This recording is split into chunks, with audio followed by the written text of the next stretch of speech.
السلام علیکم، آپ کے لیے لائے ہیں مفتی شرمان حجاری کا بیان۔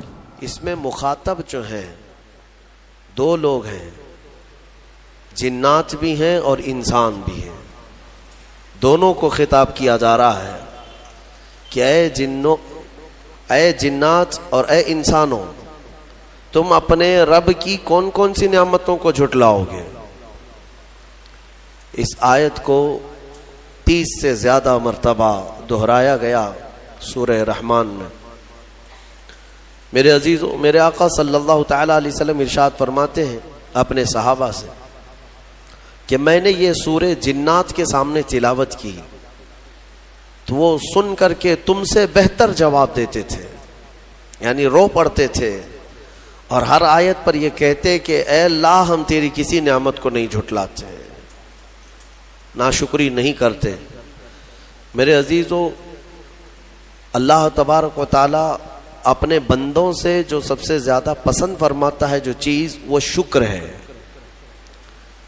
اور شیطان اگر سب سے زیادہ کسی چیز سے تمہیں دور کرتا ہے تو اللہ کے شکر سے ہی، کیونکہ اس نے چیلنج کیا ہے اللہ تعالیٰ کی بارگاہ میں۔ آیت کا حصہ میں آپ کے سامنے عرض کرتا ہوں۔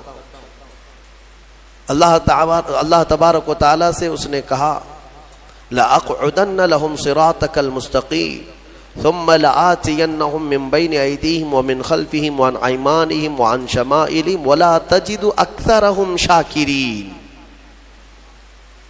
اللہ تعالیٰ سے چیلنج کرتے ہوئے کہتا ہے شیطان کہ مولا تیرے راستے پر میں بیٹھ جاؤں گا، سیدھے راستے پر، جو بھی اس پر چلے گا سیدھے راستے پر، میں کبھی اس کے دائیں جانب سے، کبھی بائیں، کبھی سامنے سے، کبھی پیچھے سے آ کر اسے ایسا ورغلاؤں گا کہ اے رب تو اپنے بندوں میں شکر کرنے والے نہیں پائے گا۔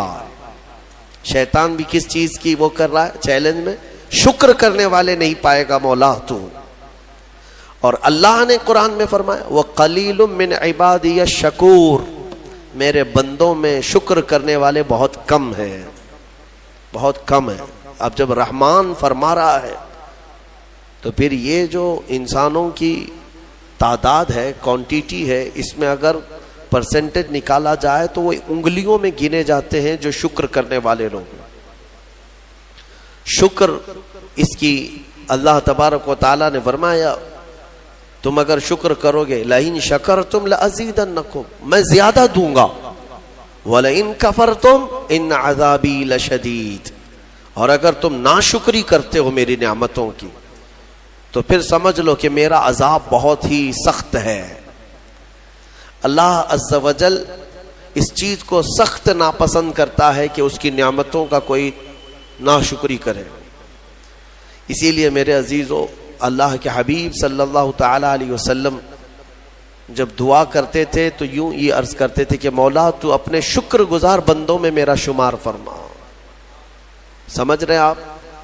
صبر آسان ہے اور شکر مشکل ہے، صوفیہ نے فرمایا۔ حالانکہ شکر میں کیا کرنا کیا ہے؟ صبر دیکھا جائے تو کٹھن ہوتا ہے، برداشت کرنا ہوتا ہے، مصیبت آئی خاموش رہنا ہے، کسی چیز کی کمی ہو گئی خاموش رہنا ہے، یہی تو صبر ہے۔ گناہ کی خواہش ہوئی لیکن نہیں کیا، یہی صبر ہے۔ صبر دیکھا جائے تو مشکل ہے، لیکن صوفیہ کرام فرماتے ہیں صبر سے زیادہ مشکل شکر ہے۔ شکر ہے وہ کیسے؟ کہا کہ اس لیے کہ جب خوشیاں آتی ہیں تو عام طور پر انسان ہر چیز بھول جاتا ہے، اسے یاد ہی نہیں رہتا کہ دینے والے کا مجھے شکر بجا لانا چاہیے، وہ بھول جاتا ہے۔ یہی تو ہم نے دیکھا ہے۔ آپ تھوڑا سا تجزیہ کر کے دیکھ لیں اپنی زندگی میں، تھوڑا غور و فکر کر کے دیکھ لیں۔ ہمارے گھروں میں بھی جو کچھ بھی ایکٹیویٹیز ہوتی ہیں، جو معمولات چلتے ہیں، اگر گھر کے اندر کوئی مصیبت آئی تو آپ فاتحہ کروائیں گے، قرآن پڑھوائیں گے۔ میت ہو گئی تو کیا کریں گے؟ سب سے پہلے قرآن پڑھواتے ہیں۔ کسی کی بیماری ہو گئی، نزا کا وقت آیا، کسی کو بلایا، قرآن پڑھوا رہے ہیں۔ بہت سخت بیمار ہے، پانی پڑھ کر کے پھکوا رہے۔ یہ ساری مصیبتوں کے وقت آپ قرآن یا عبادت کی طرف جا رہے ہیں، سجدہ کر رہے ہیں، لیکن کبھی شادی ہو رہی ہے گھر میں، بچے کا عقیقہ ہو رہا ہے، ولیمہ ہے، منگنی ہے، ان سب مواقع پر جو خوشیوں کے ہیں کب قرآن خوانی ہوتی ہے؟ کب قرآن پڑھا جاتا ہے؟ کیا رب ذوالجلال کی بارگاہ میں پہلے سے کوئی شکرانے کی محفل ہوتی ہے؟ بہت کم دیکھا گیا۔ موت پر، غم پر، بیماری پر دعائیں مانگی تو ضرور جاتی ہیں، قرآن پڑھا تو جاتا ہے، لیکن خوشیوں کے موقع پر بندہ بھول جاتا ہے۔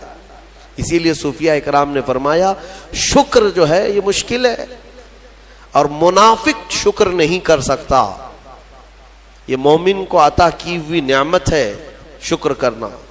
شکر کیسے کریں گے آپ؟ شکر کرنے کا، شکر کے بہت سارے طریقے ہیں، صرف یہ نہیں ہے کہ زبان سے کہہ دیا الحمدللہ، بلکہ تمہارے ہاتھ و پیر بھی شکر بجا لاتے ہیں، تمہاری زبان بھی اور تمہارا دل بھی، تینوں طریقے ہیں شکر کے۔ کسی کی زبان چلتی ہی نہیں تو کیا وہ شکر گزار نہیں ہے؟ لیکن اگر اللہ رب العزت کے حوالے اپنے آپ کو کر دیا، دل سے وہ کہتا ہے کہ مولا میرا کچھ نہیں، سب تیرا ہے، وہ دل سے کہہ رہا ہے، اس کے دل کا شکر ہے۔ وہ ہاتھ اور پیر اگر عبادت کے لیے اٹھاتا ہے تو یہ ہاتھوں اور پیروں کی طرف سے اللہ کا شکر ہے، اور پھر زبان سے اگر کہتا ہے تو یہ زبان کا شکر ہے، الحمدللہ۔ اور میرے عزیزوں، اللہ تبارک و تعالیٰ کو شکر ہی پسند ہے، اور شکر کا جو سب سے بہترین لفظ ہے وہ کیا ہے؟ شکر کرنے کا اللہ کا سب سے بہترین لفظ کیا ہے؟ الحمدللہ، یہی ہے نا۔ آپ کو عادت ڈالی گئی ہے کہ کسی نے بھی اگر آپ سے پوچھا کہ طبیعت کیسی ہے تو آپ کیا کہتے ہیں؟ الحمدللہ، چاہے سر درد ہو ہی رہا ہو لیکن آپ کہتے ہیں الحمدللہ۔ یہ شکر کرنے کا سب سے بہترین لفظ کیا ہے؟ الحمدللہ۔ اب میں آپ کو بتاتا ہوں یہ سب سے بہترین لفظ ہے، اسی لیے دیکھو کہ اللہ نے اپنی کتاب، آخری کتاب قرآن بھی اپنے حبیب پر اتارا تو اس کا سب سے پہلا ورڈ کیا رکھا؟ الحمدللہ۔ الحمدللہ سے پورا قرآن شروع ہوا۔ پھر تم اگر مولا کی بارگاہ میں عبادت کے لیے کھڑے ہوئے، نماز کے لیے رکعت باندھے، امام اگر کہیں سے جہر میں شروع کیا تو کہاں سے؟ نماز میں بھی اگر امام قرات شروع کرتا ہے تو کہاں سے شروع کرتا ہے؟ الحمدللہ سے ہی شروع کرے گا۔ میرے عزیزو، اتنا ہی نہیں بلکہ روایتیں ملتی ہیں کہ آدم علیہ السلام کو جب پیدا کیا گیا اور ان کے جسم میں روح ڈالی گئی، آپ کو چھینک آئی، سب سے پہلے آپ کی زبان سے نکلا الحمدللہ۔ اس سے اندازہ کرو کہ میرا مولا شکر پسند کرتا ہے، شکر پسند کرتا ہے۔ اسی لیے 30 سے زیادہ مرتبہ تم سے پوچھ رہا ہے مولا کون کون سی نعمتوں کو جھٹلاؤ گے؟ تم اللہ رب العزت کے آگے سیرنڈر ہو جاؤ، سپرد ہو جاؤ کہ مولا نہیں، میں تیری کسی نعمت کا انکار نہیں کرتا۔ تمہیں اندازہ بھی نہیں ہے تمہارے پاس نعمتیں کیا کیا مولا نے دیا ہے، تمہیں اندازہ بھی نہیں ہے۔ وَإِن تَعُدُّوا نِعْمَةَ اللَّهِ لَا تُحْصُوهَا، اللہ فرماتا ہے اگر تم گننا چاہو گے اللہ کی نعمتیں ہرگز گن نہیں سکو گے۔ کیسے گنیں گے؟ ایک بزرگ نے لکھا ہے کہ اگر کوئی طے کر لیا، توجہ چاہتا ہوں، شیخ سعدی رحمۃ اللہ علیہ کے حوالے سے یہ بات ملتی ہے، کسی نے طے کر لیا کہ میں اللہ کی ساری نعمتوں کا شکر بجا لاؤں گا، اس نے جو بھی میری نعمتیں دی ہیں سب نعمتوں کا میں شکر بجا لاؤں گا۔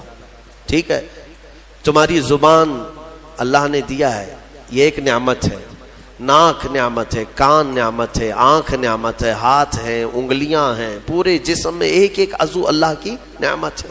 پھر پلس اس کے علاوہ جینے کے لیے جو یہاں پر گھر دیا یہ نعمت ہے، زمین پر چلنے کی طاقت دی یہ نعمت ہے، اور سونے کے لیے ہمیں بستر دیا، پہننے کے لیے کپڑے دیا یہ نعمت ہے، رشتہ دار دیا یہ نعمت ہے، اولاد دیا یہ نعمت ہے، ماں باپ دیا یہ نعمت ہے، اچھے دوست دیا یہ نعمت ہے، اسلام دیا یہ نعمت ہے، ایمان پر رکھا یہ نعمت ہے، اپنے آخری نبی کی امت میں پیدا کی یہ نعمت ہے۔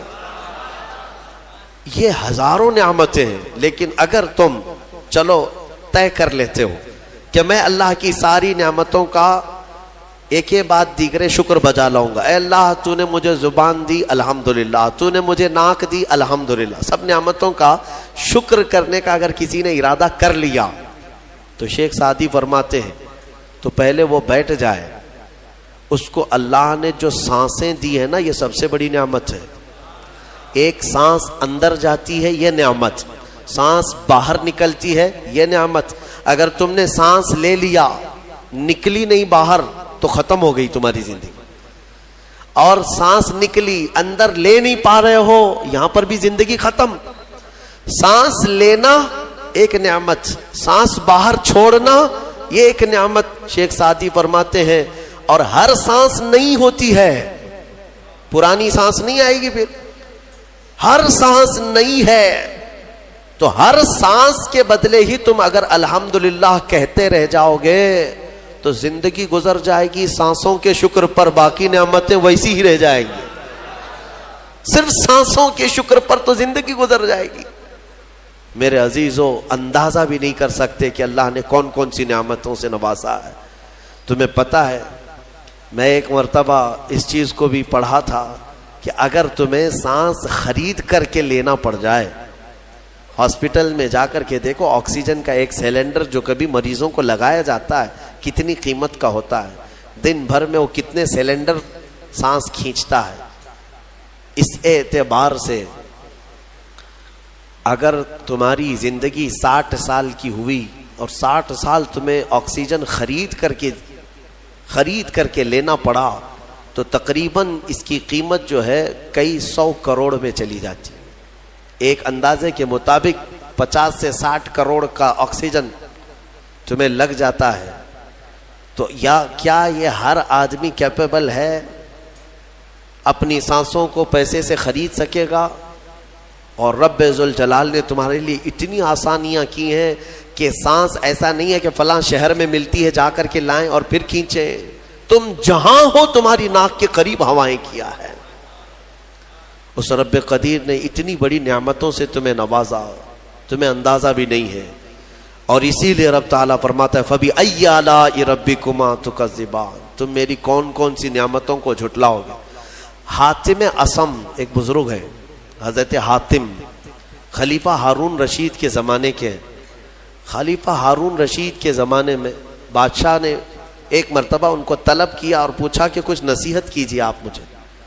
وہ اکثر بڑے بڑے علماء کو دربار میں بلاتا اور نصیحت حاصل کرتا.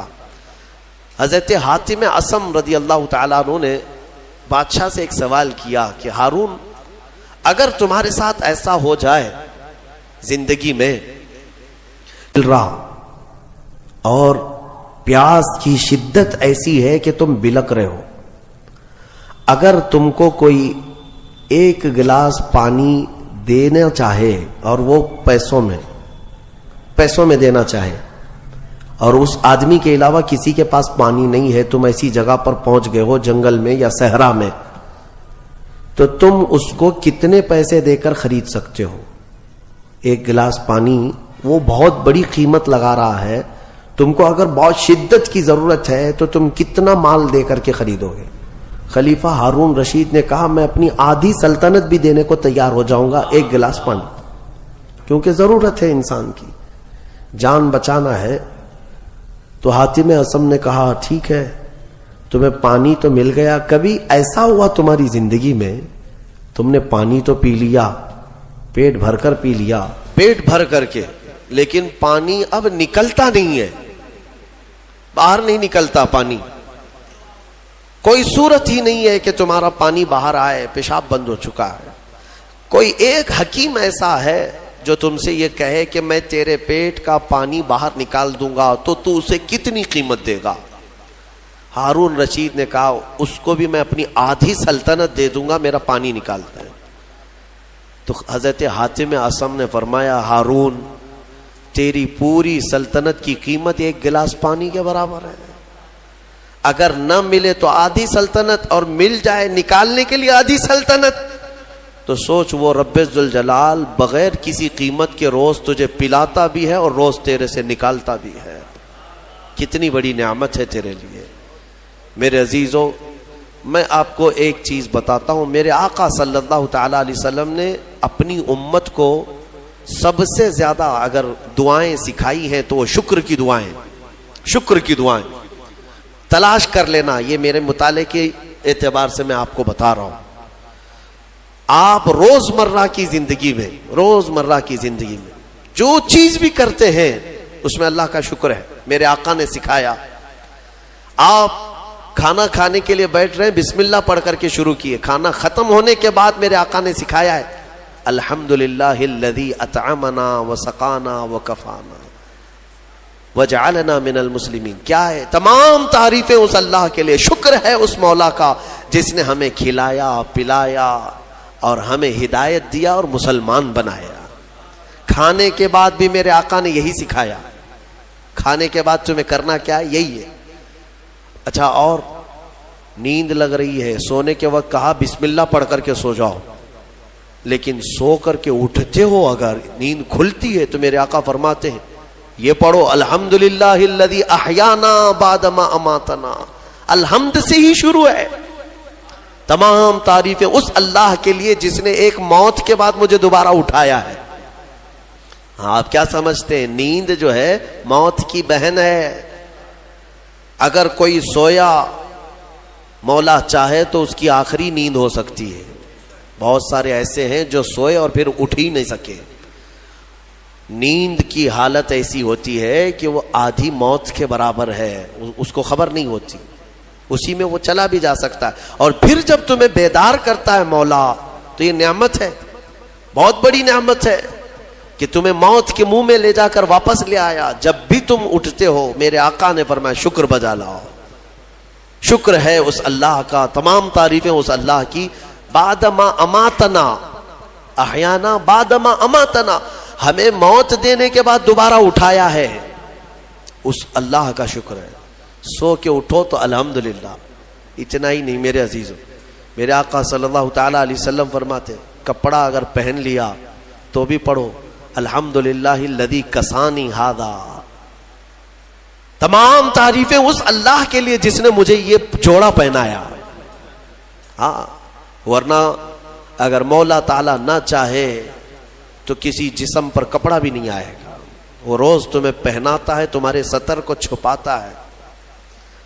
اتنا ہی نہیں، میں آپ کو بتاؤں استنجا کے لیے بھی جاتے ہو، پیشاب کے لیے فرمایا گیا کہ بسم اللہ پڑھ کر کے تو جانا ہے اور اللہ کی پناہ مانگ کر کے جاؤ. بسم اللہ اللہم انی اعوذ بک من الخبث والخبائث. لیکن جب تم استنجا کر کے باہر آتے ہو تو حضور نے فرمایا پھر یہ کہو الحمدللہ الذی اذهب عنی الاذى وعافانی. وہاں بھی شکر ہے. کس بات کا شکر ہے؟